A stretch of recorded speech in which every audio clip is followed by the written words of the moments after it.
மனநிறைவோடு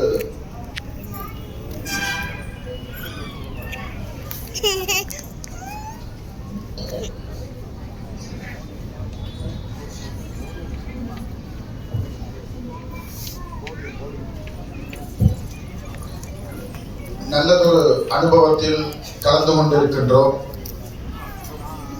பாவம், ராகம், தாளம் இவற்றை இணைத்து இறை அனுக்கிரகத்தை பெறுவதோடு அதனை பார்வை செய்யும் அனைவருக்கும் இறை அனுக்கிரகத்தை பெறச் செய்யும் உன்னதமான ஒரு கலை பரதக்கலை.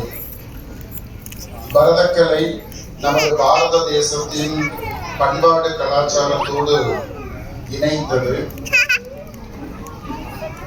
விசேஷம் பொருந்திய நிகழ்வாக சாஸ்திரம் மனித சமூகத்திற்கு மிகச்சிறந்த பலம். சாஸ்திரமே மனித சமூகத்திற்கு முழுமையான பாதுகாப்பை கொடுக்க வல்லது. அப்பேற்பட்ட சாஸ்திரத்தை நிறைவாக கற்ற ஒருவர் ஒரு இல்லத்தில் இருப்பது மிகுந்த உயிரோட்டமான ஒரு சூழலை இல்லத்தில் ஏற்படுத்தக்கூடிய ஒரு நிகழ்வாக அமைந்து விடுகிறது.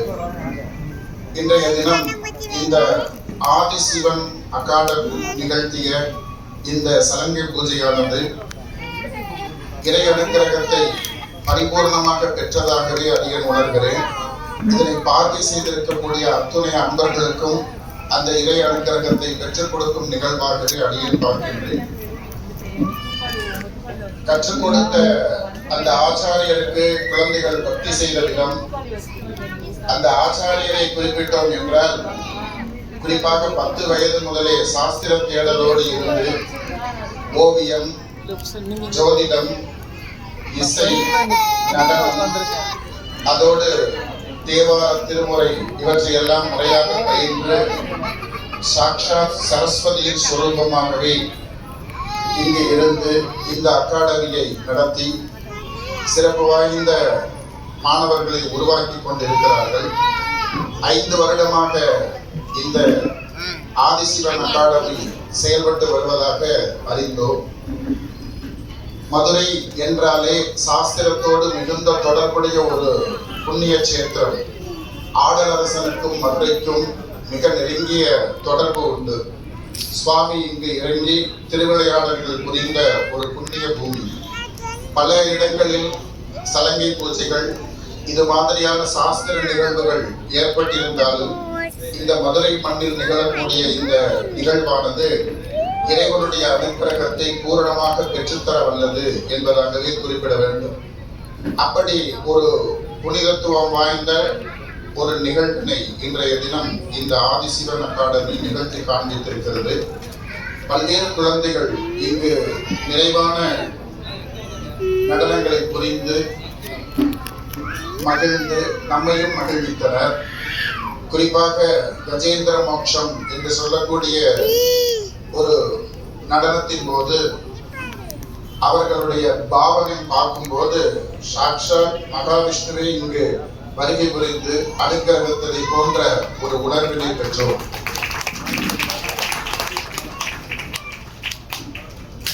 கஜேந்திரனாக இருப்பது ஜீவாத்மா என்பதாக குறிப்பிடுகிறார்கள். அதில் அந்த முதலையாக இருக்கக்கூடிய முதலை கர்ம வினை என்பதாக சொல்லப்படுகிறது. ஜீவாத்மாவை கர்ம வினை எப்போதுமே பற்றி கொண்டிருக்கும். பூரணமாக பக்தி செய்து நம்மிடத்தில் எதுவும் இல்லாமல் சுவாமியே பிரதானம் என்று சரணாகதி செய்யும் பொழுது அந்த பரந்தாமன் பரமாத்மா அனுகிரகிப்பார். வினை பயன்களை பார்த்து அச்சப்பட வேண்டிய அவசியமில்லை என்பதை உணர்த்தும் விதமாகவே இங்கு அவர்கள் நடனம் புரிந்து காண்பித்தார்கள். இறையருளை முழுமையாக பெற்றதினால் அந்த பாவம், ராகம், தாளம் அனைத்தும் ஒன்றாக இணைந்து இங்கு அனைவருக்கும் கிடைக்க பெற்றதை எண்ணி அடியேனும் மகிழ்ச்சி கொள்கின்றேன்.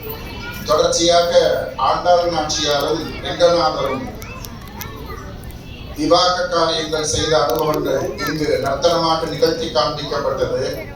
ஸ்ரீரங்கத்துக்கே போயிட்டு வந்த ஒரு உணர்வு அந்த நிகழ்வை சந்திக்கும் போது கிடைத்தது. தொடர்ச்சியாக மங்கையர்கரசி மாணிக்க வாசகருடைய நடனத்தையும் பார்த்து மகிழ்ந்தோம்.